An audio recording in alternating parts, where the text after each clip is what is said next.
السلام عليكم ورحمة الله وبركاته.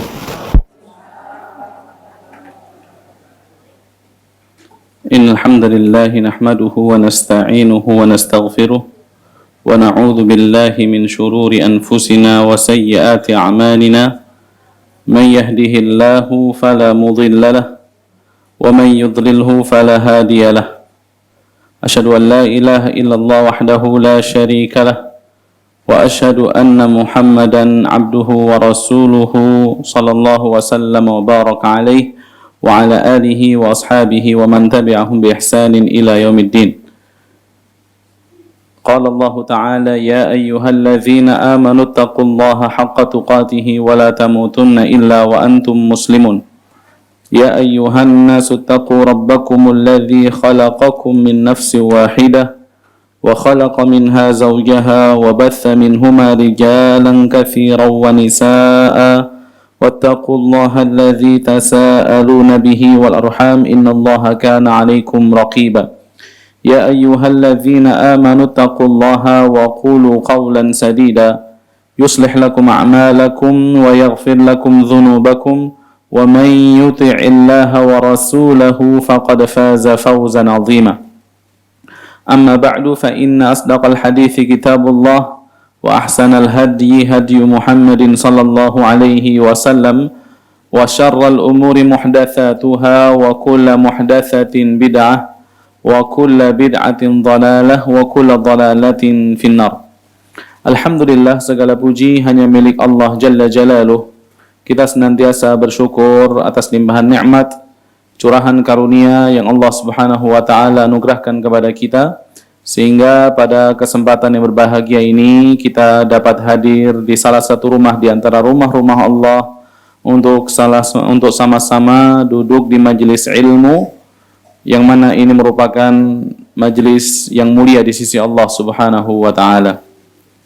Salawat dan salam tak lupa kita curahkan kepada junjungan kita Nabi Muhammad sallallahu alaihi wasallam beserta para kerabatnya, para sahabatnya, dan orang-orang yang senantiasa mengikuti Rasulullah sallallahu alaihi wasallam di dalam kebaikan.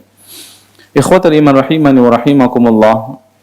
Pada kesempatan yang berbahagia ini kita akan mengangkat sebuah tema yang sangat penting, yaitu bertaubat kepada Allah Subhanahu wa taala di usia senja. Yang mana ketika kita berbicara tentang umur, tentang waktu, tentang usia, bahwasannya tidak seorang pun di antara kita yang mengetahui kapan Allah Jalla wa'ala akan wafatkan kita. Sebagaimana yang Allah Jalla wa'ala katakan di dalam surah Luqman, wa ma tadri nafsum bi ayyi ardhin tamut. Tidak ada satu jiwa pun yang mengetahui di bumi mana dia akan diwafatkan oleh Allah Subhanahu wa taala.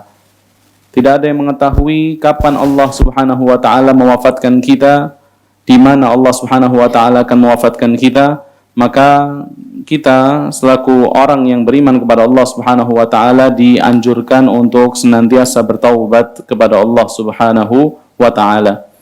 Bahkan ikhwatal iman rahimani wa rahimakumullah, para ulama menyebutkan bahwasanya taubat ini adalah wazifatul umur, adalah kewajiban kita sepanjang umur kita. Kewajiban kita sepanjang umur kita adalah memperbaharui taubat, memperbanyak taubat kepada Allah Subhanahu wa taala. Bahkan bagi mereka yang sudah melaksanakan ketaatan, tetap dianjurkan untuk memperbanyak taubat kepada Allah Subhanahu wa taala. Karena Allah mengatakan di dalam Al-Qur'an pada surah An-Nur di ayat yang ke-31, surah An-Nur ayat yang ke-31, Allah Subhanahu wa taala berfirman, wa tubu ilallahi jami'an ayyuhal mu'minuna la'allakum tuflihun. Dan bertaubatlah kalian semua kepada Allah, wahai segenap orang-orang yang beriman, agar kalian mendapatkan keberuntungan. Dan ayat ini ditujukan kepada para sahabat Rasulullah sallallahu alaihi wasallam.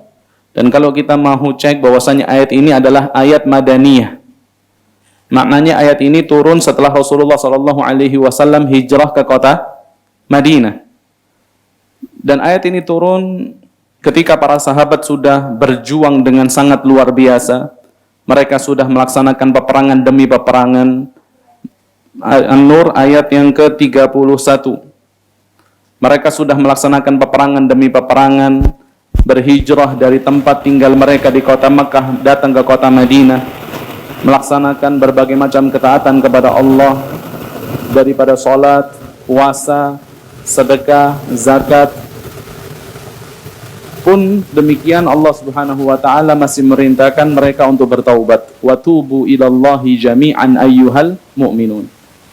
Ya, berarti menunjukkan bahwasanya taubat ini bukan hanya merupakan amalan para pendosa saja. Bahkan Rasulullah sallallahu alaihi wasallam di usia senja beliau, ya, berkata tentang usia senja, di usia senja beliau ketika Allah Subhanahu wa taala turunkan kepada beliau surah An-Nasr, ya, idza jaa nasrullahi wal fath wa ra'aitan nasa yadkhuluna fi dinillahi afwaja fasabbih bihamdi rabbika wastaghfir innahu kana tawwaba. Ketika datang pertolongan Allah Subhanahu wa taala dan kemenangan, dan engkau melihat Muhammad bahwasanya manusia itu masuk ke dalam agama Allah dengan berbondong-bondong, fasabbih bihamdi rabbika wastaghfir, maka perbanyaklah engkau memuji Tuhanmu, mensucikan Allah Subhanahu wa taala dan beristighfarlah. Maka disebutkan semenjak turun surat tersebut, Rasulullah sallallahu alaihi wasallam ketika melaksanakan ruku' maupun sujud, ya, beliau selalu mengucapkan apa doa yang diucapkan Rasulullah? Subhanakallahumma rabbana wa bihamdika Allahumma ighfirli. Ayo doanya apa? Subhanakallahumma rabbana wa bihamdika Allahumma ighfirli. Dan ini diucapkan Rasulullah ketika usia beliau sudah mencapai senja. Ya, sebelumnya ketika rukuk maupun sujud Rasulullah hanya memuji Allah Subhanahu wa taala, subhan rabbiyal azim, subhan rabbiyal ala misalnya. Akan tetapi ketika turun ayat ini menandakan bahwasanya ajal Nabi Muhammad sallallahu alaihi wasallam sudah semakin dekat. Ini juga menurut sahabat yang mulia Abdullah bin Abbas radhiyallahu anhuma, maka ketika rukuk maupun sujud Rasulullah sallallahu alaihi wasallam senantiasa mengucapkan subhanakallahumma rabbana wa bihamdika Allahumma ighfirli. Kemudian ikhwatal iman rahimani wa rahimakumullah, Allah Subhanahu wa taala memerintahkan kita untuk bertaubat kepadanya. Di ayat ini, di ayat An-Nur ayat 31, Allah mengatakan wa tubu ilallah. Taubatlah kalian kepada Allah, menandakan bahwasanya taubat ini merupakan ibadah yang hanya boleh dilakukan untuk siapa? Allah Subhanahu wa taala. Di ayat yang lain Allah Jalla wa Ala mengatakan alam ya'lamu annallaha huwa yaqbalu taubata an ibadihi wa ya'fu wa ya'khudus sadaqat. Bukankah mereka mengetahui bahwasanya Allah dialah yang menerima taubat? Jadi siapapun yang mau bertaubat harus dia tujukan kepada siapa? Kepada Allah Subhanahu wa taala. Tidak boleh ditujukan kepada selain Allah. Di ayat di dalam surah At-Tahrim ayat yang keempat Allah mengatakan in tatuba ilallah. Tuh. Ayat ini ditujukan kepada dua istri Nabi Muhammad sallallahu alaihi wasallam. Allah mengatakan in tatuba ilallah, jikalau kalian bertaubat kepada Allah Subhanahu wa taala. Harus ditujukan kepada Allah. Tidak boleh kemudian ya bertaubat kepada makhluk atau sebagaimana yang dilakukan oleh orang-orang Nasrani ketika berbuat dosa maka mereka mendatangi pendeta, ya, kemudian mengakui perbuatan dosa, kemudian seperti diberikan pengampunan. Bahwasanya yang mengampuni dosa hanya siapa? Allah Subhanahu wa taala. Alam ya'lamu annallaha huwa yaqbalu taubata an ibadihi. Bukankah mereka mengetahui bahwasanya Allah dialah tuh. Siapa? Allah, bukan malaikat. Kita nggak boleh bertaubat kepada malaikat, kita nggak boleh bertaubat kepada Rasul misalnya. Akan tetapi taubat ini hanyalah ibadah yang boleh diberikan kepada Allah Subhanahu wa taala. Ya. Oleh karenanya, ketika seseorang bertaubat ini memiliki 4 syarat, ya. Taubat ini adalah amalan yang memiliki syarat agar dikatakan sebagai taubatan yang nasuha. Syarat yang pertama, kalau kita mau dikatakan bertaubat dengan taubatan yang nasuha, yaitu al-iqla'u 'anidz dzambi bil kulliyah. Al-iqla'u 'anidz dzambi bil kulliyah. Meninggalkan seluruh dosa. Dan ini termasuk di antara perbedaan antara taubat dan istighfar. Kalau istighfar tidak dituntut seseorang untuk meninggalkan dosa, ketika dia mengucapkan astaghfirullah, dia beristighfar. Tapi jikalau dia ingin dikatakan bertaubat, maka kewajiban yang harus dia lakukan adalah meninggalkan atau berlepas diri daripada dosa yang dia lakukan. Dan ada orang-orang yang tidak bertaubat tapi hanya beristighfar. Contohnya, misalnya seseorang kerja di tempat ribawi. Ya, dia tahu ini adalah perbuatan yang keliru. Dia tahu ini adalah perbuatan yang salah. Kemudian setiap hari dia mengucapkan astaghfirullah, astaghfirullah. Dia beristighfar. Entah nanti istighfarnya diterima oleh Allah Subhanahu wa taala atau tidak, ya. Dia beristighfar kepada Allah Subhanahu wa taala. Tapi apakah dikatakan dia bertaubat? Jawabannya apa? Tidak. Karena dia tetap berada di tempat tersebut tanpa ada keinginan untuk meninggalkan tempat itu. Ya, ini salah satu di antara perbedaan antara taubat dan istighfar. Kemudian syarat taubat yang kedua agar dikatakan sebagai taubatan yang nasuha, yaitu an-nadamu ala fi'lil ma'siyah. An-nadamu ala fi'lil ma'siyah. Adanya penyesalan atas perbuatan kemaksiatan. Ya. Makanya Rasulullah sallallahu alaihi wasallam beliau mengatakan di dalam hadis yang diriwayatkan oleh Imam Ahmad ibn Hanbal rahimahullah, beliau mengatakan an-nadamu taubah. Penyesalan itu adalah taubat. Ya, karena banyak orang yang melaksanakan perbuatan dosa kemudian tidak ada penyesalan di dalam dirinya. Malah lebih parahnya lagi, ketika melaksanakan perbuatan dosa ada perasaan bangga. Maka orang seperti ini jauh daripada kata taubat. Meskipun lisannya mengucapkan istighfar, maka istighfarnya ini adalah istighfar yang keliru, seperti itu. Itu syarat yang kedua. Adapun syarat yang ketiga agar dikatakan taubat itu sebagai taubatan yang nasuha, yaitu al-azmul jazim ala adamir ruju'i ilal ma'siyah. Adanya keinginan kuat yang muncul dari dalam diri agar tidak kembali melaksanakan kemaksiatan. Ya.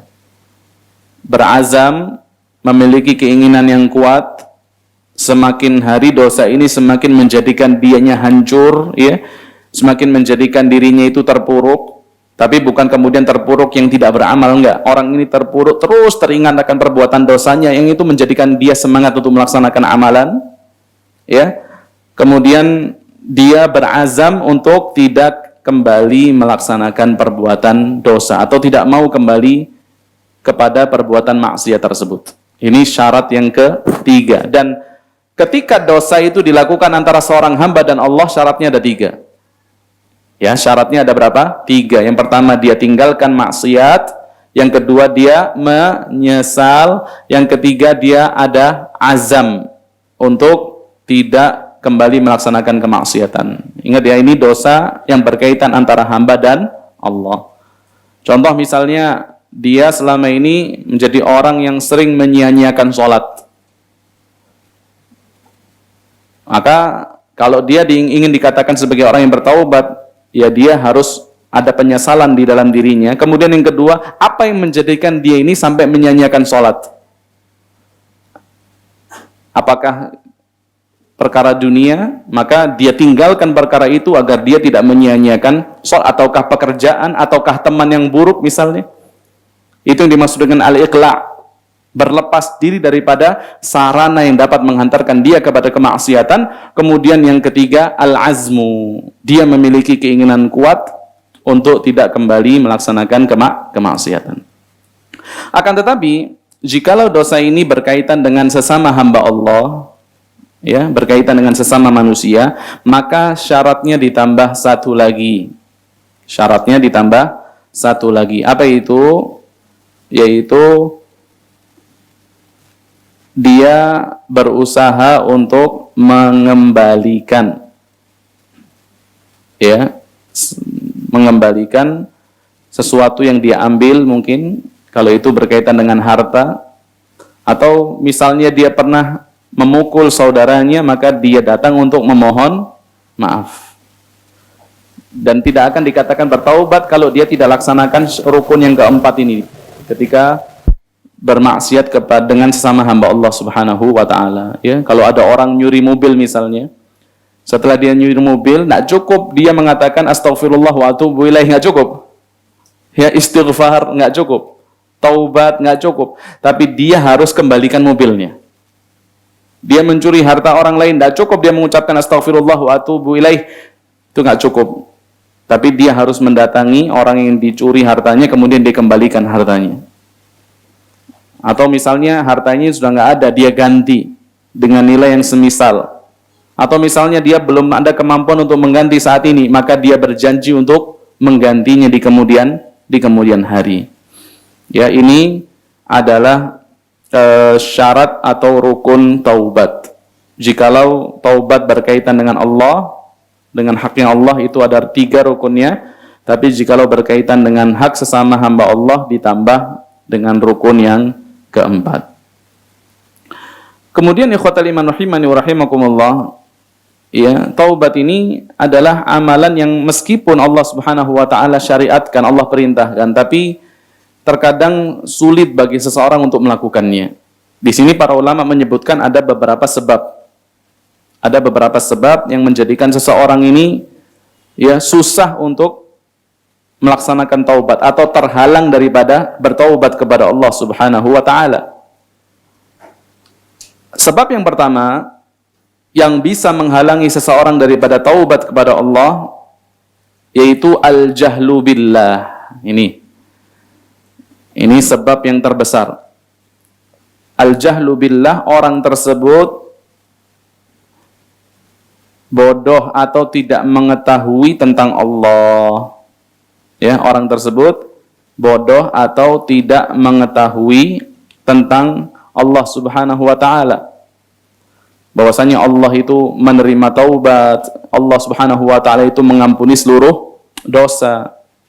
Makanya Allah mengatakan di dalam Al-Qur'an, innamat taubatu 'ala Allahi lilladzina ya'maluna as-su'a bijahalatin thumma yatubuna min qaribin faulaika yatubullahu 'alaihim. Ya, sesungguhnya taubat di sisi Allah Subhanahu wa taala itu bagi mereka yang melaksanakan keburukan dengan alasan kebodohan, thumma yatubuna min qarib, kemudian dia bertaubat kepada Allah Subhanahu wa taala dengan bersegera. Bahkan Imam Mujahid rahimahullah mengatakan, kullu man 'asa rabbahu fahuwa jahil. Siapa yang bermaksiat kepada Rabbnya, kepada Allah, termasuk orang yang menunda taubat, itu adalah kemaksiatan. Siapa yang bermaksiat kepada Allah, fahuwa jahil, maka dia adalah orang yang jahil, orang yang bodoh. Apapun titelnya, sepanjang apapun gelarnya, kalau dia adalah ahli maksiat, maka dia adalah orang yang bodoh.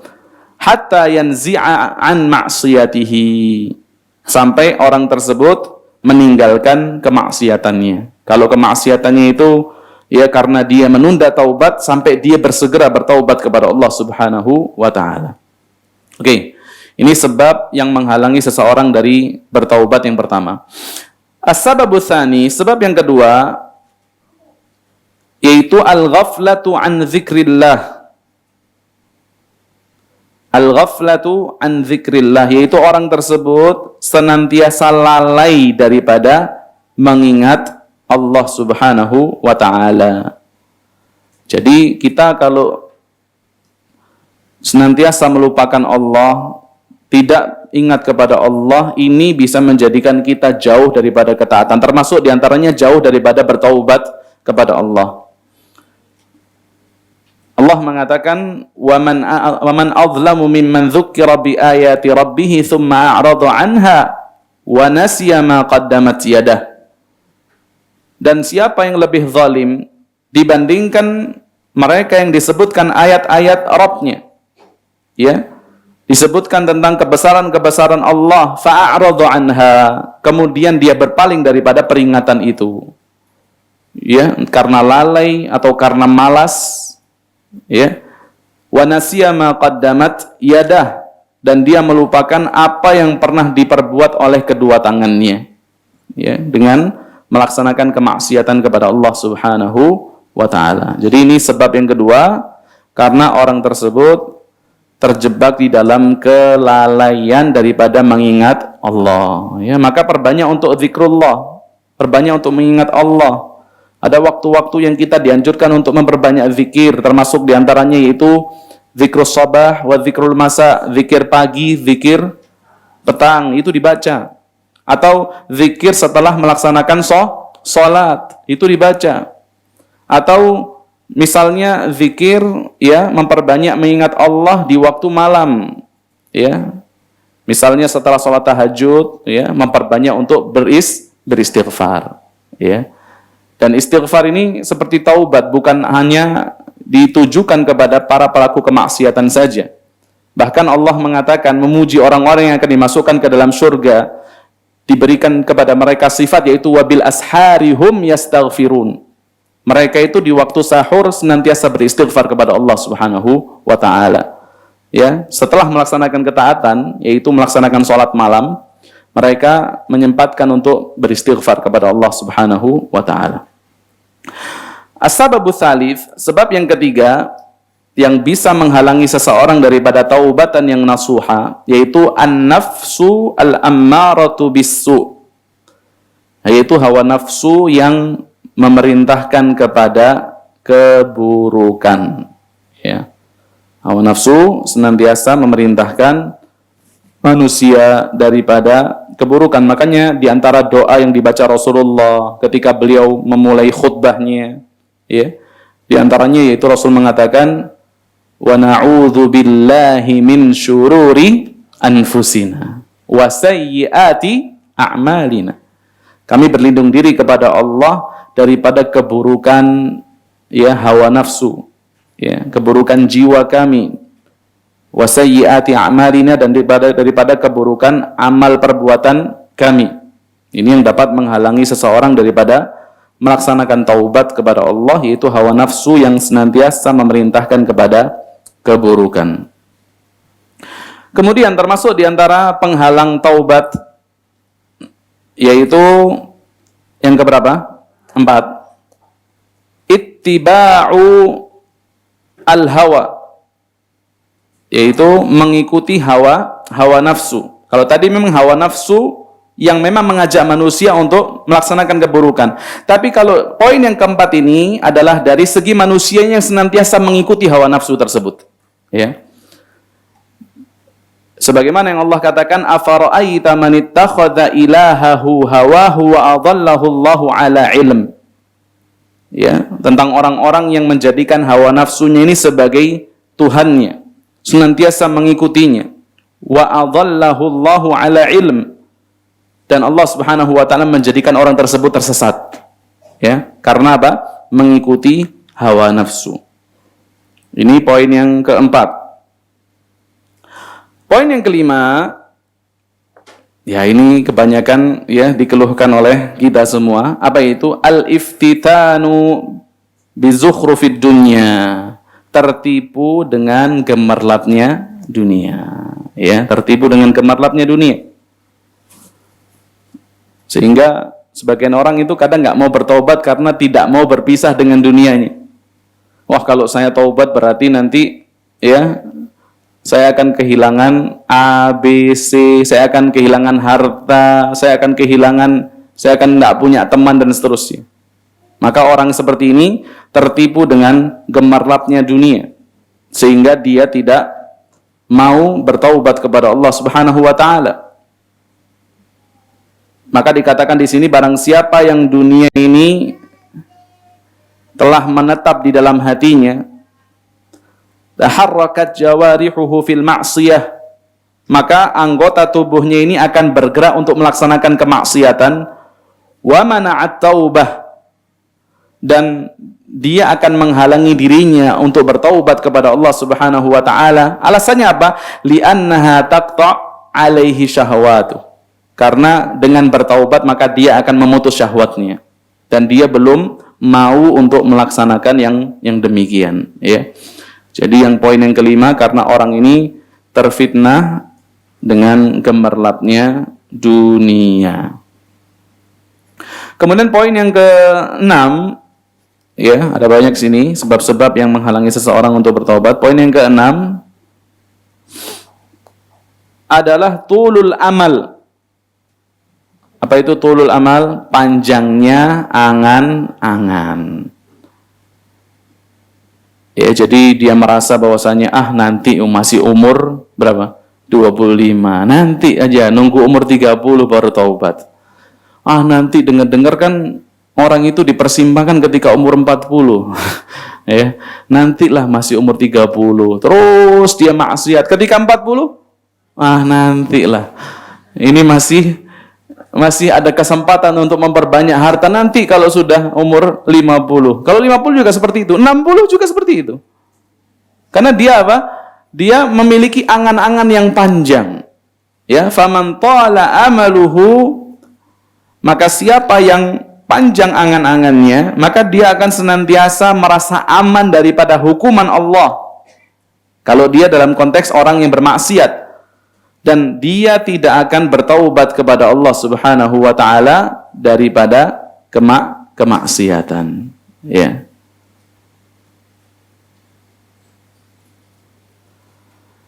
Kemudian yang ketujuh, ya, yang menjadikan seseorang terhalang daripada bertaubat kepada Allah Subhanahu wa taala yaitu suhbatul fusaq. Ini yang sangat ngeri, ya. Yang kebanyakan terjadi juga, yaitu bertemannya seseorang dengan orang-orang yang fasik. Bertemannya seseorang dengan orang-orang yang fasik. Dan berapa banyak orang yang terkadang disesatkan oleh temannya sendiri. Ya, karena yang namanya teman itu pasti akan menarik. As-sahibu sahibun. Teman itu pasti akan menarik kita kepada kebiasaan mereka. Sehingga diceritakan di dalam Al-Qur'anul Karim tentang orang zalim yang ketika dibangkitkan penuh dengan penyesalan menggigit kedua jari mereka. Mereka senantiasa berada di atas penyesalan. Kenapa? Karena ketika di dunia mereka tidak mengikuti jalan Rasulullah sallallahu alaihi wasallam. Akan tetapi mereka menjadikan si fulan sebagai yang diikuti, si Alan sebagai yang ditaati, tidak mau menjadikan Rasulullah sallallahu alaihi wasallam sebagai yang diikuti. Sehingga dia mengatakan, ya wailata laitani lam attakhidh fulanan khalila. Oh, seandainya aku tidak menjadikan si fulan itu sebagai temanku. Laqad adallani 'ani dzikri ba'da idja'ani. Sungguh si fulan telah menjadikan aku jauh daripada peringatan Allah, padahal peringatan itu sudah datang untuk menyapaku.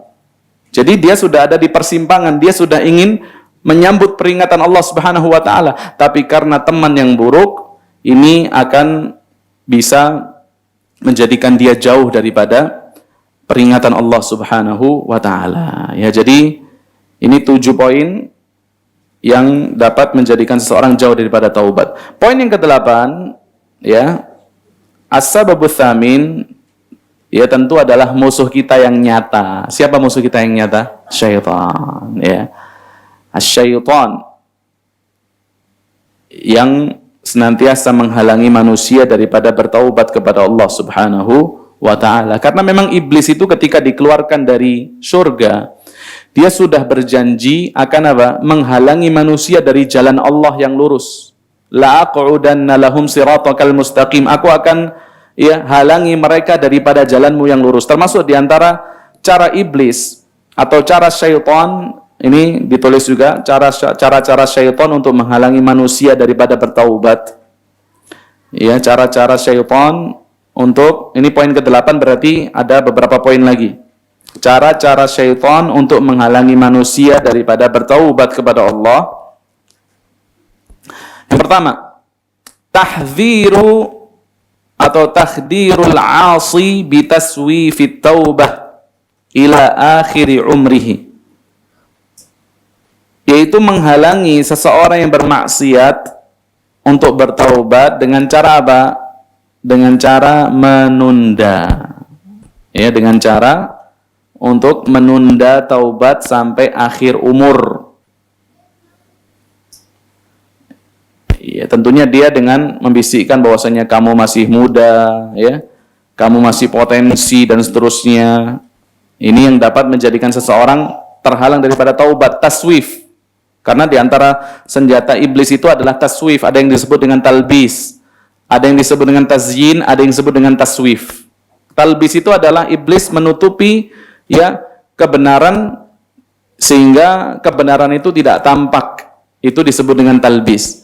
Kemudian kalau tazyin itu adalah bagaimana iblis menghiasi yang buruk sehingga nampak baik. Itu tazyin. Nah, senjata yang ketiga disebut dengan taswif, dari kata saufa, nanti. Ya, kalau mau tobat nanti, jangan sekarang. Misalnya adzan zuhur, mau sholat nanti masih jam 12. Nanti jam 12, nanti masih jam setengah 1, masih jam 1, masih ada waktu sampai setengah 3. Wong sekarang asar jam 3. Itu yang disebut dengan taswif. Dia menunda-nunda untuk melaksanakan ketaatan kepada Allah Subhanahu wa ta'ala. Misalnya kalau seseorang sudah pasang beker, alarm untuk bangun sholat tahajud. Subuh jam berapa sekarang? 4:05. Ketika pasang alarm jam 3, kita sudah bangun, alarmnya jam 3, nanti masih jam 3. Nanti sampai jam 3:15, nanti masih jam 3:15, jam 3:30, jam 3:45. Terus habis itu bangun jam 5. Ya, jadi ini senjatanya syaitan untuk menghalangi manusia daripada taubat, yaitu dibisikkan nanti saja taubatnya. Ya. Kemudian termasuk di antara senjatanya syaitan untuk menghalangi seseorang daripada bertaubat, yaitu syaitan membisikkan syaitan membisikkan bahwasannya taubatuka naqisah la tasihhu fa imma an tatuba min jami'idz dzunub aw tatruka taubatan nihaiyan. Yaitu iblis atau syaitan akan membisikkan kepada dirimu bahwasanya taubatmu ini tidak sempurna. Taubatmu ini tidak sempurna. Ada dua pilihan. Fa imma an tatuba min jami'idz dzunub. Kalau pengen taubatmu diterima, ya kamu harus taubat daripada seluruh dosa. Misalnya gini, ada orang yang melaksanakan kemaksiatan A, B, C, D. Contohnya, makan riba, minum khamr, berzina, apa lagi? KDRT. Wah, sekarang lagi musimnya katanya. Kalau pengen taubat, ya harus taubat daripada semua. Kita nggak boleh taubat dari zina saja. Kemudian masih riba, itu taubatnya nggak sah. Padahal boleh-boleh saja seseorang misalnya bertaubat daripada makan riba, padahal dia masih apa? Masih terbelenggu di dalam kemaksiatan, minum khamr. Taubat dia daripada makan riba itu diterima insya Allah sama Allah Ta'ala. Ya. Dan iblis akan mengatakan, nggak bisa, kalau kamu pengen taubat ya semua. Kamu taubat daripada semua dosa yang kamu lakukan, atau pilihan yang kedua, ini parah, apa? Ya nggak usah taubat. Ya nggak perlu taubat sudah, percuma kamu kalau taubat sebagian, nggak akan Allah terima. Maka kamu tinggalkan taubat. Nah, ini termasuk diantara cara iblis menjadikan seseorang jauh daripada taubat kepada Allah Subhanahu wa ta'ala. Kemudian di antara cara iblis untuk menghalangi seseorang daripada taubat, nah ini yang banyak sekali dikeluhkan. Apa itu? Iblis akan mengatakan anta dhaif la tastati an tatuba wa tughayyiru halaka li'annaka hina idin satukhalifut tiyar wa tukhaliful mujtama'. Bahwasanya kamu ini adalah orang yang lemah. Ya, jadi dikatakan kamu itu adalah orang yang lemah. Kamu nggak akan bisa bertaubat. Dan kamu tidak akan bisa merubah ya keadaanmu. Ya, jadi kita takut-takutin bahwasanya kamu ini lemah, kamu nggak akan bisa untuk bertaubat, kamu nggak akan bisa untuk meninggalkan kebiasaan yang selama ini kamu lakukan, ya. Jadi ini termasuk diantara cara iblis untuk menghalangi seseorang daripada bertaubat kepada Allah Subhanahu wa Ta'ala, ya. Baik, ya. Ini yang harus kita pahami, ya. Beberapa poin, ada 8 poin tadi yang dapat menjadikan seseorang itu jauh daripada bertaubat kepada Allah Subhanahu wa Ta'ala. Dan poin ke-8, ada beberapa cara yang dilakukan oleh syaitan ataupun iblis untuk menjadikan seseorang jauh daripada bertaubat kepada Allah Subhanahu wa Ta'ala.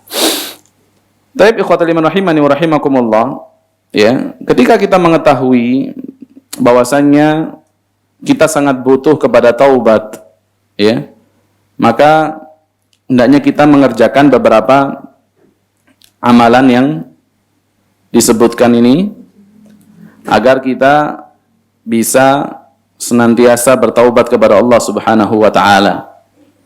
Ya, ini kalau tadi sebab-sebab yang menjadikan kita itu jauh daripada taubat, adapun pembahasan sekarang ini adalah sebab-sebab yang dapat membantu, ya, seseorang untuk bertaubat kepada Allah Subhanahu wa Ta'ala. Sebab-sebab yang dapat menjadikan seseorang mudah untuk bertaubat kepada Allah Subhanahu wa Ta'ala. Sebab yang pertama yaitu istish'aru khuturah adz-dzunub, yaitu seseorang mengakui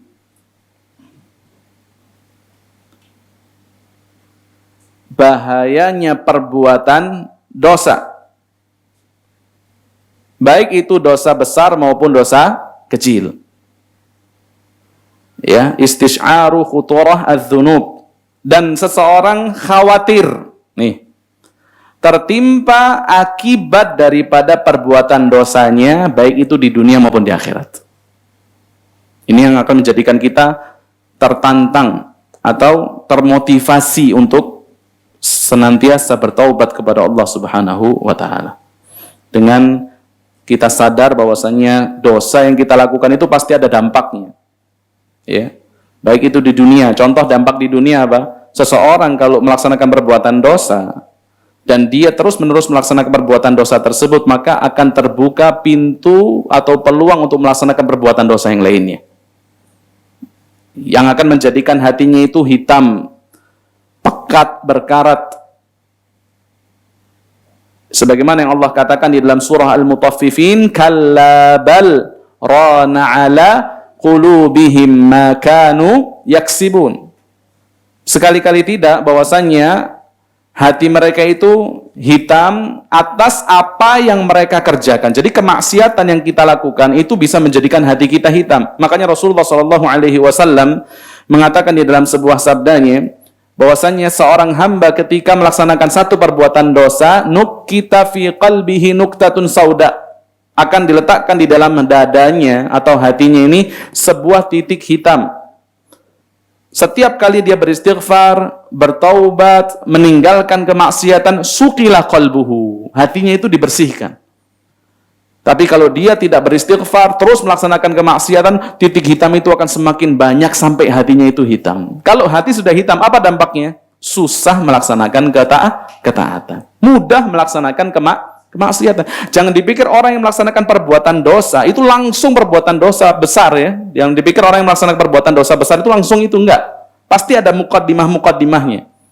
Ya, kalau misalnya ada seseorang yang tiba-tiba murtad, keluar daripada agama Islam, bukan berarti orang itu langsung pada titik itu, enggak.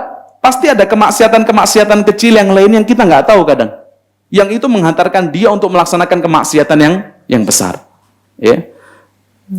Jadi ada banyak dampak daripada perbuatan dosa di dunia. Contohnya ya, orang tersebut akan semakin jauh daripada Allah Subhanahu wa Ta'ala. Adapun di akhirat, ya tahu sendirilah sebabnya, dampak dosa, ya seseorang akan dijauhkan dari rahmat Allah, seseorang akan dimurkai Allah, dan pada akhirnya seseorang akan dimasukkan ke dalam neraka oleh Allah Subhanahu wa Ta'ala. Ini sebab yang dapat menolong kita untuk senantiasa bertaubat, sebab yang pertama. Sebab yang kedua, yang dapat menjadikan seseorang termotivasi untuk bertaubat, yaitu al-ikhlasu lillahi tabaraka wa ta'ala. Ini penting sekali. Taubat harus dilaksanakan ikhlas untuk Allah. Ya. Menandakan bahwasanya ada orang yang bertaubat bukan untuk Allah. Orang bertaubat untuk manusia, mempertontonkan kebaikannya kepada manusia, ya, menampakkan bahwasanya dia adalah orang yang baik di hadapan manusia. Maka kalau seperti ini taubatnya tidak akan bertahan lama. Ya. Tapi kalau dia taubatnya memang ikhlas untuk Allah, faman akhlasa lillahi ta'ala, siapa yang taubatnya ikhlas untuk Allah, maka Allah akan mudahkan dia untuk melaksanakan kebaikan, wa sarafa anhu syarra wassu', dan Allah akan memalingkan dia daripada keburukan. Ya, seperti yang Allah sebutkan tentang Nabi Yusuf di dalam surah Yusuf, tentunya pada ayat yang ke-24. Catat Bu, surah Yusuf pada ayat yang ke-24. Allah berfirman, "Kadzalika linasrifa 'anhu as-su'a wal fahsya'. Innahu min ibadinal mukhlasin." Yang demikian itu kami palingkan dari dia. Siapa dia di sini? Nabi Yusuf. As-su'a wal fahsya, keburukan dan juga kekejian. Ya. Jadi Nabi Yusuf ini yang kalau hitungan manusia dia akan jatuh dalam kemaksiatan, ya, karena dia dalam kondisi memang sudah ada ketertarikan kepada Zulaikha, ya. Yusuf ayat 24. Dan Zulaikha ketika itu sudah berdandan, sudah menutup, ya, pintu yang dapat menjadikan mereka ketahuan, ya. Jadi pendorong dia untuk melaksanakan kemaksiatan itu sudah besar. Tapi Allah Subhanahu wa taala palingkan Nabi Yusuf daripada keburukan dan kekejian. Alasannya apa? Innahu min ibadinal mukhlasin. Karena dia adalah termasuk di antara hamba kami yang ikhlas. Jadi kalau orang ikhlas itu subhanallah, dia akan mendapatkan ma'unah, mendapatkan pertolongan Allah. Di detik-detik terakhir misalnya, ketika akan melaksanakan kemaksiatan, Allah palingkan dia. Ya. Jadi taubat yang dilakukan harus ikhlas untuk Allah Subhanahu wa taala. Kemudian yang ketiga yang dapat membantu kita untuk mudah bertaubat kepada Allah Subhanahu wa taala, apa Bu kira-kira? Yaitu tadzakkurul maut. Senantiasa mengingat kematian.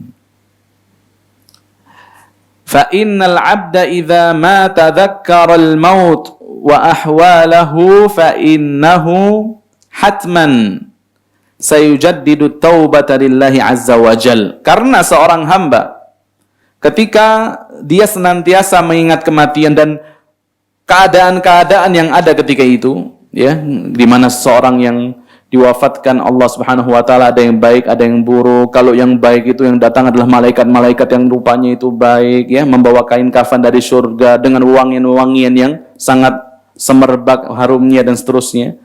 Kalau orangnya buruk, ya, malaikat yang datang adalah, ya, malaikat yang penuh dengan keburukan, menarik ruhnya itu dengan keras. Maka ketika dia memikirkan perkara tersebut, pasti dikatakan di sini orang tersebut akan senantiasa memperbaharui taubatnya untuk Allah Subhanahu wa taala, sebagaimana sabda Rasulullah sallallahu alaihi wasallam yang diriwayatkan oleh sahabat Abu Hurairah radhiyallahu anhu, beliau bersabda, "Aktsiru dzikra hadzimil ladzat." Perbanyaklah oleh kalian mengingat, ya, pemutus kenikmatan. Yaitu yakni al-maut, yaitu kematian. Karena tidaklah seseorang mengingat kematian dalam kondisi ketika dia lapang, kecuali itu akan menjadikan dia sempit. Maksudnya apa? Ketika dia berada di atas kenikmatan, ya, berada di atas kesenangan, ingat mati, maka akan menjadikan dia itu, ya, khawatir. Akan menjadikan dia itu tidak kemudian, ya, berfoya-foya dengan kenikmatan yang dia miliki. Akan senantiasa ingat kepada Allah. Dan tidaklah mengingat kematian ini yang dilakukan oleh orang yang ketika Allah sempitkan kehidupannya illa wassa'ahu. Kecuali mengingat kematian itu akan menjadikan dia itu longgar kehidupannya. Ya, wassa'ahu itu akan diluaskan oleh Allah Subhanahu wa taala. Ya, jadi mengingat kematian itu baik bagi yang orang senang hidupnya. Dan mengingat kematian itu juga baik bagi orang yang susah di dalam kehidupannya. Kalau susah akan, ya Allah jadikan dia lapang. Kalau senang akan Allah jadikan dia itu semakin ingat. Karena banyakkan orang senang itu kadang lupa. Ya, kadang lupa. Ketika dia sehat lupa. Ketika banyak harta lupa. Ya, maka Allah akan jadikan dia ingat. Salah satu di antara caranya itu mengingat kematian. Kemudian sebab yang dapat menjadikan kita mudah untuk bertaubat kepada Allah Subhanahu wa taala, ya tentunya adalah ini, tadzakkuru rahmatallahi allati wasi'at kulla syai'. Senantiasa mengingat rahmat Allah, ya, nikmat-nikmat Allah Subhanahu wa taala yang senantiasa Allah Subhanahu wa taala berikan kepada kita, ya. Jadi kita ini hidup Masya Allah berada di atas kenikmatan, ya, nikmat sehat, nikmat harta, nikmat anak, nikmat pasangan, nikmat agama, nikmat hidayah, ya. Ketika kita senantiasa mengingat nikmat Allah Subhanahu wa taala tersebut, insya Allah ya kita akan ya mudah untuk bertaubat kepada Allah Subhanahu wa taala. Dan kebanyakan orang itu nggak mau bertobat karena dia nggak yakin Allah merahmati dia atau tidak. Ya. Makanya Allah mengatakan di dalam surah Az-Zumar ayat 53, "Qul ya ibadiyalladzina asrafu ala anfusihim la taqnatu mir rahmatillah." Ya, ayat 53 Az-Zumar. Katakan wahai Muhammad, wahai hambaku yang senantiasa melampaui batas atas diri mereka sendiri, yaitu melaksanakan kemaksiatan. La taqnatu mir rahmatillah. Janganlah kalian berputus asa daripada rahmat Allah. Maka disebutkan ayat ini, Bu, Az-Zumar 53, yaitu arja ayatin fi kitabillah. Ayat di dalam Al-Qur'an yang memberikan harapan kepada hamba-hamba Allah Subhanahu wa taala. Ya. Jadi para hamba Allah itu mendapatkan harapan lebih daripada ayat ini. Ya, ayat yang memberikan harapan kepada seluruh hamba Allah, baik mereka yang melaksanakan kemaksiatan atau yang senantiasa meninggalkan perkara yang Allah perintahkan. Allah katakan la taqnatu mir rahmatillah. Janganlah kalian berputus asa daripada rahmat Allah. Ya, maksud rahmat Allah di sini adalah ampunan Allah. Janganlah berputus asa dari ampunan Allah, bertaubat kepada Allah, beristighfar kepada Allah. Kenapa? Innallaha yaghfirudz dzunuba jami'a. Karena sesungguhnya Allah itu mengampuni seluruh dosa. Ya, jadi seluruh dosa itu Allah Subhanahu wa taala ampunkan. Ya. Maka kalau kita tahu bahwasanya Allah itu rahmatnya sangat luas. Allah itu sayang kepada kita, bahkan melebihi sayangnya ibu kita kepada diri kita. Itu Allah Subhanahu wa taala. Ya, yang mana seorang salaf mengatakan kalau saja hisabku itu nanti diserahkan kepada Allah ataukah kepada ibuku. Aku suruh milih nih, nanti akan dihisab oleh siapa? Dihisab oleh Allah atau dihisab oleh ibuku. Maka dia mengatakan aku akan ya menginginkan bahwasanya hisabku itu dilakukan oleh Allah Subhanahu wa taala saja. Kenapa? Karena Allah itu lebih sayang kepadaku dibandingkan ibu yang sayang kepada diriku. Dan subhanallah ya di dunia ini tidak ada yang lebih sayang kepada kita dibandingkan siapa? Ibu kita. Tapi ketahuilah Allah lebih sayang kepada kita dibandingkan ibu kita. Ya, jadi ingat rahmat Allah Subhanahu wa taala yang sangat luar biasa kepada diri kita. Kemudian sebab yang berikutnya, yang berapa? 5 apa 6? 5. Nah, ini al-muwadhabatu 'alal faraid, senantiasa menjaga perkara-perkara yang Allah wajibkan. Ya. Khassah ya, yang terkhusus as-salawatul khams, salat 5 waktu. Fa idza ma harasa al-insan al-muslim 'ala al-faraid fa innaha tudzakiruhu billahi wa tujaddidu imanahu. Maka tidaklah seseorang senantiasa menjaga salat 5 waktunya. Kalau konteksnya sini salat 5 waktu, maka kecuali dia akan senantiasa ya memperbaiki keimanannya kepada Allah Subhanahu wa taala.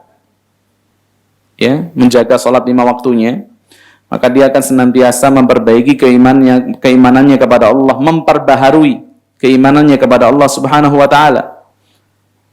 Fa idza aznaba dzamban taba minhu mubasyarah. Dan kalau dia melaksanakan perbuatan dosa, maka dia akan bisa untuk segera bertaubat kepada Allah Subhanahu wa taala, ya. Jadi salat 5 waktu ini Masya Allah, ya, seluruhnya itu bacaannya itu tentang istighfar. Mulai daripada takbiratul ihram, setelah takbiratul ihram, ketika ruku', ketika sujud, duduk di antara 2 sujud, ya. Kemudian apa lagi? Ketika sebelum mengucapkan salam, bahkan setelah salam kita mengucapkan apa? Astaghfirullah. Jadi salat itu adalah penuh dengan bacaan istighfar. Okay. Setelah kita poin yang berikutnya, yang ke-6, ya. Setelah kita menjaga perkara-perkara yang wajib, yaitu al-hisru 'alan nawafil. Al-hirsu 'alan nawafil, yaitu memperbanyak untuk melaksanakan amalan-amalan sunnah. Wal iktsaru minat ta'at, ya, dan memperbanyak untuk melaksanakan ketaatan kepada Allah Subhanahu wa taala. Fa innan nawafila tuqarribul muslim min rabbih azza wa jalla. Karena perkara-perkara yang sunnah ini menjadikan seseorang semakin dekat kepada Allah Subhanahu wa taala. Wa tarfa'u darajatahu, dan akan mengangkat derajat seseorang kepada Allah Subhanahu wa taala. Fayakun mu'allaqan billah. Maka orang tersebut akan senantiasa bersandar kepada Allah, dan Allah cinta, ya, dengan orang-orang yang senantiasa melaksanakan perbuatan-perbuatan sunnah. Ya, kalau Allah sudah cinta, maka Allah akan menjadi pendengaran yang dengannya dia mendengar. Allah akan menjadi penglihatan yang dengannya dia melihat. Maksudnya Allah akan jaga pendengarannya sehingga tidak mendengarkan perkara-perkara yang haram. Allah akan jaga penglihatannya daripada melihat sesuatu yang haram. Ya, kalau dia minta, Allah akan beri. Kalau dia minta pertolongan, Allah akan, ya, berikan penjagaan ataupun perlindungan. Ya. Kemudian yang ke-7, nah ini penting sekali, yang dapat menjadikan kita mudah untuk bertaubat, yaitu qira'atu qasasat taibina wal abidina ilallahi jalla wa ala. Membaca kisah-kisah orang yang bertaubat kepada Allah Subhanahu wa taala, ya. Wal aidina ilallah, dan orang-orang yang senantiasa kembali kepada Allah Subhanahu wa taala. Kita baca, kita cari, ya, buku-buku yang bercerita tentang perkara-perkara tersebut. Ini yang akan memotivasi kita untuk memperbanyak taubat kepada Allah Subhanahu wa taala. Ya, mulai daripada taubatnya Nabi Adam, ya. Nabi Adam itu bertaubat kepada Allah. Beliau mengatakan, Rabbana zalamna anfusana wa illam taghfir lana wa tarhamna lanakunanna minal khasirin. Ya, di antaranya taubatnya Nabi Nuh. Nabi Nuh juga bertaubat, beristighfar kepada Allah. Rabbi inni a'udzubika an as'alaka ma laysa li bihi ilm wa illam taghfirli wa tarhamni akum minal khasirin, atau akum minal jahilin, ya. Kalau engkau tidak ampuni aku, ya Allah, tidak rahmati aku, maka aku akan menjadi orang-orang yang jahil. Termasuk diantaranya taubatnya Nabi Musa, ya, Rabbighfirli, ya. Nabi Musa mengucapkan, ya Allah, ampunilah dosa-dosaku, ketika dia membunuh satu orang yang tidak Allah perintahkan untuk dibunuh, ya. Jadi Nabi Musa juga melaksanakan kesalahan yang dia bertaubat kepada Allah Subhanahu wa taala, dan Allah terima taubatnya.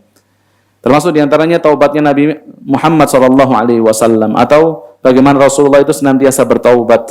Di antaranya Rasulullah SAW mengatakan, ya, wallahi inni la astaghfirullah wa atubu ilaihi fil yaumi aktsara min 70 marrah. Ya, demi Allah, kata Nabi Muhammad, sesungguhnya aku senantiasa beristighfar kepada Allah dan bertaubat kepada Allah Subhanahu wa taala fil yaum, di dalam sehari, aktsara min 70 marrah, itu lebih banyak daripada 70 kali. Ya, itu Rasulullah. Ya, jadi kalau orang-orang yang mulia saja, Nabi Adam, Nabi Nuh, Nabi Musa, Nabi Muhammad, itu senantiasa bertaubat kepada Allah, beristighfar kepada Allah, apalagi kita, ya. Maka hendaknya kita memperbanyak untuk membaca, ya, kisah-kisah mereka, ya, dan diantaranya kisah-kisah orang yang bertaubat kepada Allah Subhanahu wa taala. Kemudian yang terakhir, ya, sebab yang menjadikan seseorang itu bisa mudah untuk bertaubat kepada Allah, ya, ad-du'a wa tadarru'u lillahi azza wa jal. Berdoa kepada Allah dan merendahkan diri serendah-rendahnya di hadapan Allah. Ya, berdoa agar Allah mudahkan kita untuk bertaubat. Ya, berdoa agar Allah Subhanahu wa taala mudahkan kita untuk meninggalkan maksiat. Fayanbaghi ala kulli muslimin an yukthira minad du'a'i bitsabati ala ta'at. Maka sewajibnya, sudah sewajarnya untuk seluruh muslim, baik laki-laki maupun perempuan, untuk memperbanyak doa meminta keteguhan di atas ketaatan, ya. Faqad kana an-nabiy sallallahu alaihi wasallam yaf'alu dzalik. Dan ini seperti yang dilaksanakan Rasulullah sallallahu alaihi wasallam di dalam sebuah hadis yang diriwayatkan oleh Anas bin Malik radhiyallahu anhu. Qala, dia berkata, kana Rasulullah sallallahu alaihi wasallam, bahwasanya Rasulullah sallallahu alaihi wasallam beliau memperbanyak untuk mengucapkan perkataan ya muqallibal qulub, tsabbit qalbi ala dinik. Wahai zat yang membolak-balikan hati, maka teguhkanlah hatiku berada di atas agamamu. Faqul, maka Anas bin Malik ketika mendengar Rasulullah itu minta untuk diteguhkan hatinya oleh Allah Subhanahu wa taala, maka Anas mengatakan, "Ya Rasulullah," sahabat Anas mengatakan, "Ya Rasulullah, wahai Rasulullah, amanna bika wa bima ji'ta bih." Kami beriman kepadamu, kami juga beriman kepada sesuatu yang datang kepadamu, yaitu berupa Al-Quran. Fahal takhafu alaina, apakah engkau masih khawatir ya Rasulullah terhadap kami? Maka kata Rasulullah, na'am, iya. Innal quluba baina isbi'aini min asabi'illahi yuqallibuha kaifa yasha.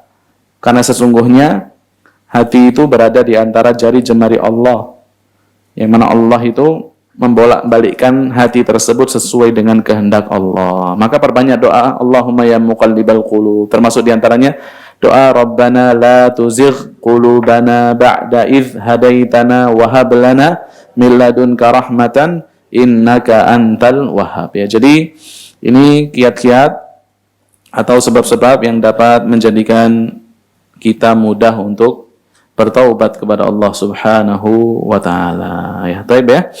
Mungkin sampai di sini kajian yang dapat kita sampaikan. Kami persilahkan jika ada yang mau bertanya, kami persilahkan. Bismillah.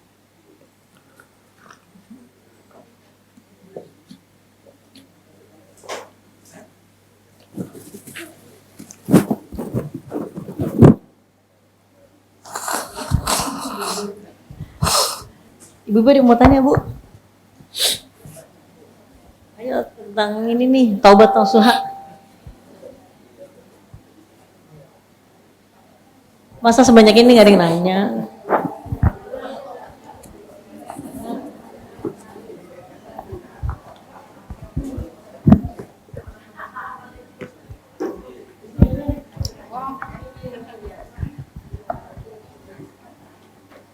Bismillahirrahmanirrahim.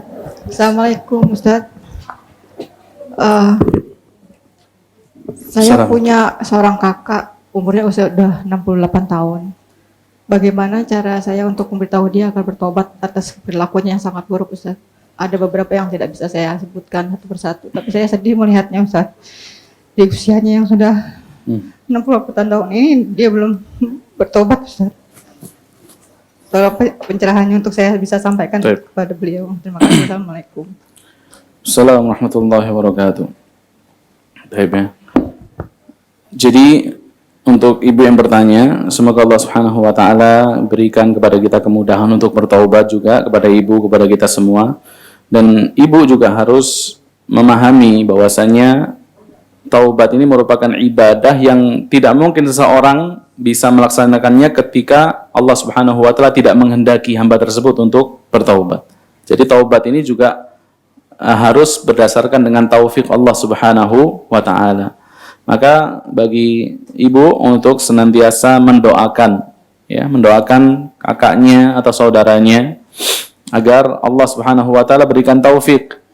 Dakwahi iya, didakwahi terus iya. Tentu ketika berdakwah itu harus dengan hikmah ya, dengan ucapan yang baik, mau'izah yang lembut, ucapan-ucapan yang sederhana yang bisa difahami.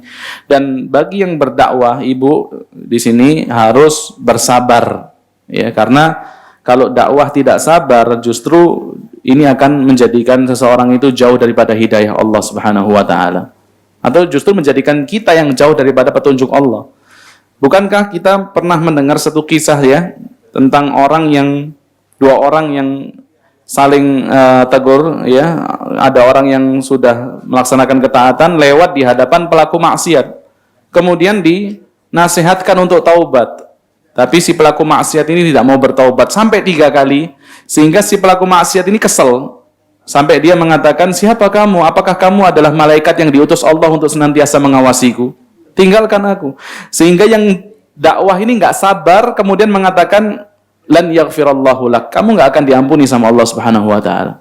Sehingga Allah kemudian murka dan Allah mengatakan, siapa yang berani kurang ajar mengatakan aku tidak akan mengampuni si fulan, maka persaksikanlah aku ampuni dosanya si fulan dan aku gugurkan semua kebaikan-kebaikan orang yang mengatakan bahwasanya Allah tidak akan mengampuni si fulan. Jadi ya kita harus berlindung atau bersandar di balik sifat Allah yang Maha Rahman ya, Ar-Rahim. Allah itu memberikan ya kasih sayang kepada hambanya. Doakan daripada saudara kita agar Allah Subhanahu wa taala berikan taufik, Allah berikan kemudahan, dan tentu dakwahnya kita ini juga harus ya dengan lembut ya, karena bisa jadi dakwah yang diucapkan dengan kalimat yang kurang lembut ini bisa menjadikan orang tidak simpatik, justru dia alerginya itu kepada kebaikan yang akan kita sampaikan, sehingga dia tidak akan mau menerima ya. Jadi didoakan, terus didakwahkan ya, karena dakwah dan doa ini termasuk diantara kewajiban ibu yang bertanya juga ya,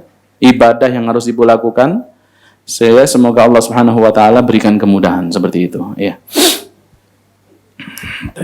Ada lagi? Assalamualaikum warahmatullahi wabarakatuh. Waalaikumsalam warahmatullahi wabarakatuh. Ustaz mau tanya cara sholat taubat yang terbaik buat kita lakukan, waktu-waktunya kapan, terus sama kalau bacaan. berucap istighfar itu juga bisa Allah ampunin segala dosa juga ya Pak Ustaz. Baik. Waalaikumsalam warahmatullahi wabarakatuh. Iya. Jadi salat taubat ya, salat yang disyariatkan. Adapun waktunya ini tidak disebutkan ya secara sharih. Pokoknya disebutkan di hadis tersebut ketika seseorang melaksanakan perbuatan dosa kemudian salat ya, salat 2 rakaat, maka Allah akan ampunkan ya dosa-dosanya. Dia mengatakan ini adalah salat sunnah, ada yang mengatakan mutlak ya, ada yang mengatakan ini salat taubat. Tapi waktunya ya, kapannya, misalnya setelah maghrib kah, antara maghrib dan isya kah, atau apa, maka ini tidak disebutkan ya. Dan bacaannya juga tidak disebutkan. Kalau sampai kepada kita misalnya yang dibaca di dalam ayat rakaat pertama adalah surah Al-Insyirah misalnya, ada tuh berapa kali, atau itu tidak sahih ya.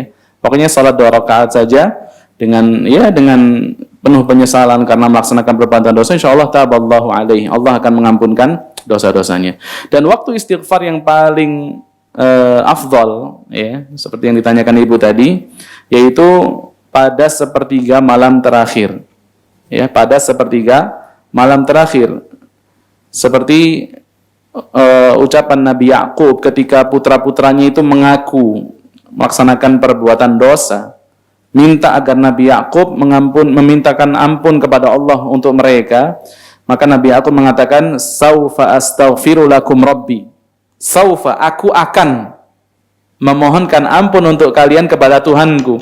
Maka para ahli tafsir mengatakan akhara ila waqtis sahur ya.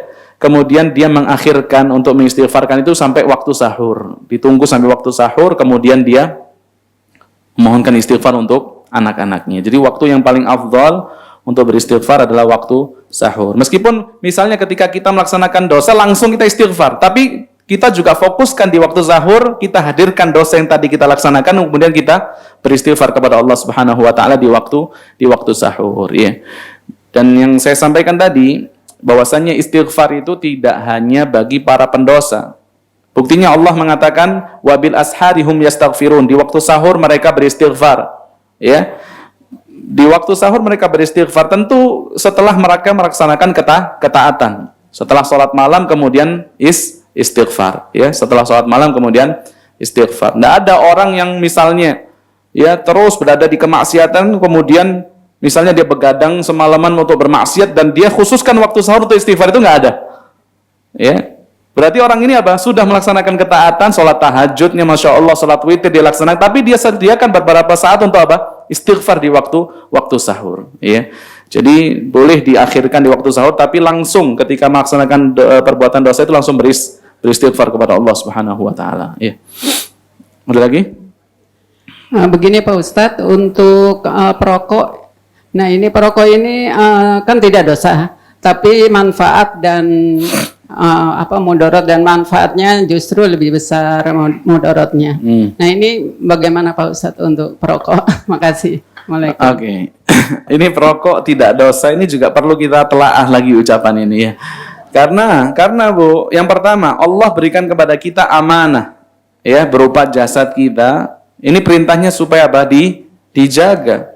Ini jasad bukan punya kita, ini jasad punya siapa? Allah Subhanahu Wa Taala. Buktinya kalau meninggal dikatakan apa? Inna lillahi wa inna ilaihi raji'un. Kita ini milik Allah. Jasad kita Allah kasih, Allah perintahkan untuk jaga. Kok dirusak? Maka ini mengkhianati amanah yang Allah Subhanahu Wa Taala berikan. Ini dosa pertama bagi para perokok. Yang kedua apa? Rasul mengatakan la dharara wa la dirar.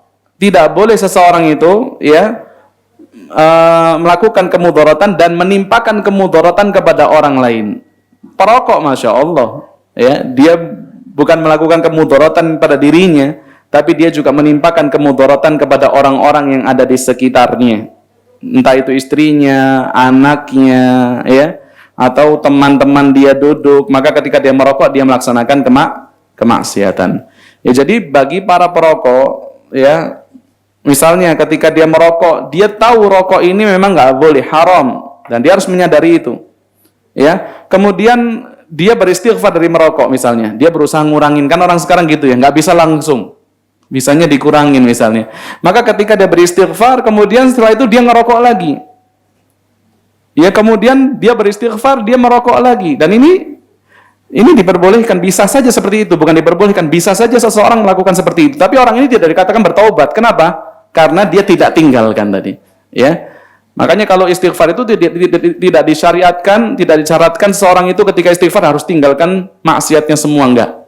Ya, tetap dia maksiat kemudian istighfar, dia maksiat kemudian istighfar, itu bisa dikatakan apa? Istighfar, tapi tidak dikatakan seorang yang bertaubat. Ya, karena syarat dari bertaubat apa? Meninggalkan kemaksiatan. Ya.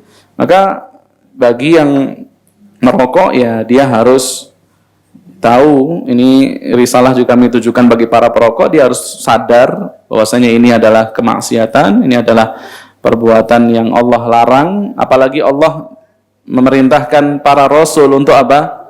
Untuk menghalalkan yang baik-baik, wa yuharrimu alaihimul khaba'ith, yuhillu lahumut thayyibat wa yuharrimu alaihimul khaba'ith.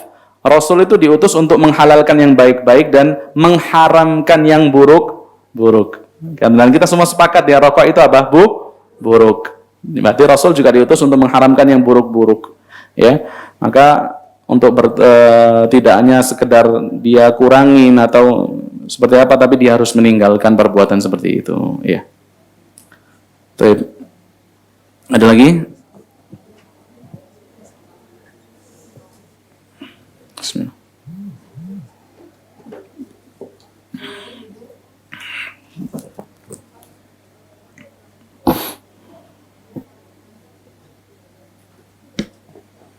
Baik, gimana? Cukup. Baik ya, jazakumullahu khairah. Semoga Allah Subhanahu wa taala berikan kepada kita kefahaman atas apa yang kita sampaikan, dan terpenting Allah mudahkan kita untuk mengamalkan ilmu yang kita dapatkan. Amin rabbal alamin. Kita tutup dengan doa kafarat majlis. Subhanakallahumma bihamdika asyhadu an la ilaha illa anta astaghfiruka wa atubu ilaik. Assalamualaikum warahmatullahi wabarakatuh. Dukung Al-Hujjah untuk punya tempat dakwah. Salurkan wakaf lahan melalui Bank Syariah Indonesia. Nomor rekening 7796001377 atas nama Al-Hujjah Dakwah Islamiyah dengan memberikan kode 300 di belakangnya. Contoh Rp10.300.000, syukron, wa jazakumullah khair.